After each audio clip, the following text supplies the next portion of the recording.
The modern world isn't designed for us. Think about this for a second.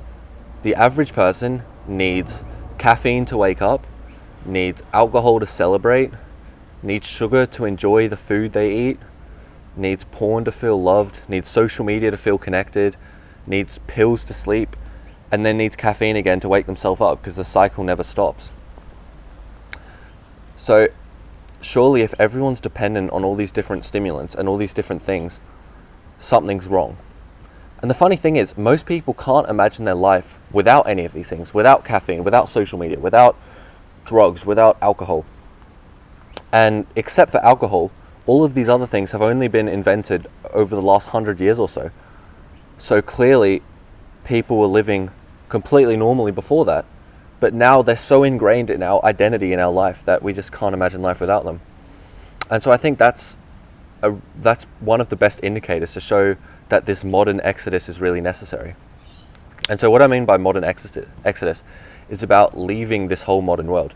I'm not just talking about going camping in the bush or living off-grid, but more just escaping the whole brainwashing and escaping the mindset that everyone else has, just seeing through the facade that is presented to us through society.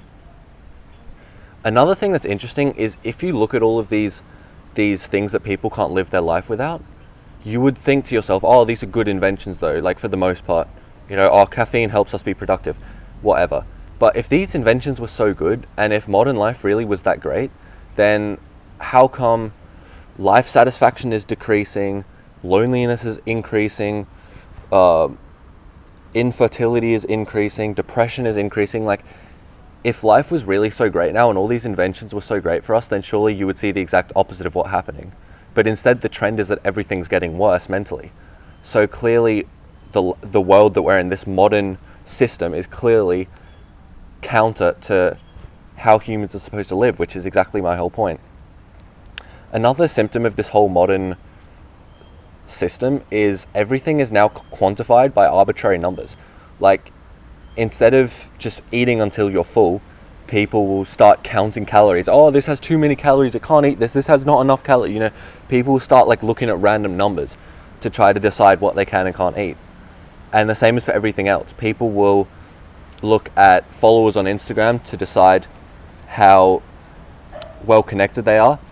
Like, for example, people will have, when I got a follower from someone, I would literally feel super happy, even though I realized I'll never meet them and they'll never meet me, so it's sort of pointless. But the system was so good at brainwashing me that it would literally make me feel connected. And then you have the same thing with money. Like, people have life satisfaction. People think they've completed life when they get a bigger paycheck. And the sad thing about all of these things is they're fleeting. They don't last. Like, on Instagram, I thought I'd feel super happy once I hit, 200 followers, and then I hit 200 followers, and then I wanted 300, and I hit 300, then I wanted 500. Or, with money, I wanted to buy, I forgot what it was. I wanted to save up for some part of my computer. So I got a new big PC, and then I felt happy for a little bit, but I was like, what the hell's the point? I just want better. Because the problem with all of these man-made things is they never actually fulfill you. Media, the system, whatever you want to call it, brainwashes you into thinking that these man-made, these modern solutions will fill this hole inside your heart, but it never will. And the system literally tricks you into thinking that you just need more, better. And now you see so many people 40 or 50 years old, we're in a big house, they're infertile, they're lonely, but they have all these things. They've spent their whole life dedicating themselves to piling up things and status and stuff that they just don't really want, and they're ultimately empty. And that's the path which I'm seeing so many people my age head towards, and I guess that's another reason why I'm making this channel, because I don't want anyone to fall in the trap. I think the final symptom that I'm going to talk about today is the average lifestyle, because when you're a kid, most people, you go to school for 6 hours, you're told to sit down, listen to rules, that sort of thing. I was medicated with ADHD, probably lots of people watching this are, because it's getting really, really common now. But in reality, I was just acting like a regular kid. Kids are supposed to be energetic, explore. Kids aren't supposed to sit down all day, but somehow, because I wasn't able to cope with the whole modern world and I just acted like a normal kid would, that's now a disorder, that's now a problem. And the same thing happens with adults. You shove the average adult into a temperature controlled box looking at numbers on a fluorescent screen with like LED lights flickering, and they get to talk to like 2 people their whole day, and then they're all diagnosed with depression when they have a natural reaction to this unnatural way of life. Like their body hates this way of life, and somehow it's seen as like a mental health issue, which it's not. It's literally a physical environmental issue. Think about this. Would you shove a cow inside a house all day, or like a dog?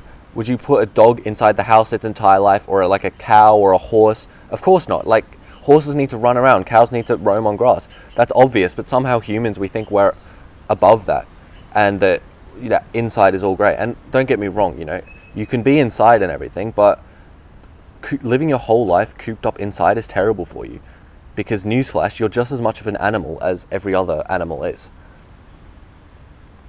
Yeah, so when I think about the true sources of happiness, what you can actually pursue to make your life fulfilled, really everything goes back to people, relationships, whether that's a partner, like a girlfriend, wife, eventually having children, or friendships, other people. I think that really is what life is all about, because at least for me personally, every single of my happiest moments in life is always when I'm with people, and every moment spent with people just is much more enjoyable. And humans are social creatures. I don't care if you're introverted, extroverted, whatever. It's been proven time and time again that the number one biggest determinant on a human's quality of life and their self-reported happiness is both the number of relationships and quality of relationships. So I would argue to spend more time outside and spend more time interacting with real people and building bonds.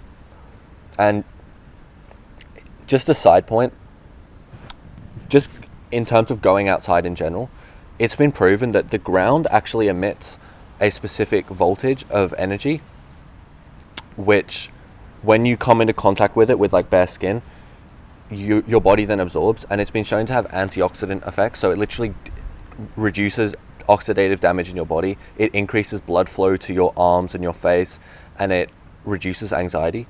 So there's like another part of this whole like brainwashing is that being outdoors is like dirty or disgusting or whatever, but spend some time outdoors and you'll notice like a definite difference in your mental health, as well as if you get sun, because obviously sunlight has so many benefits, which I don't need to go into because I'm sure you've heard them already. So yeah, I guess I'll just leave you with this. It's time to become human again. So pursue relationships, pursue what matters, and don't fall into the whole modern trap. Thanks for watching.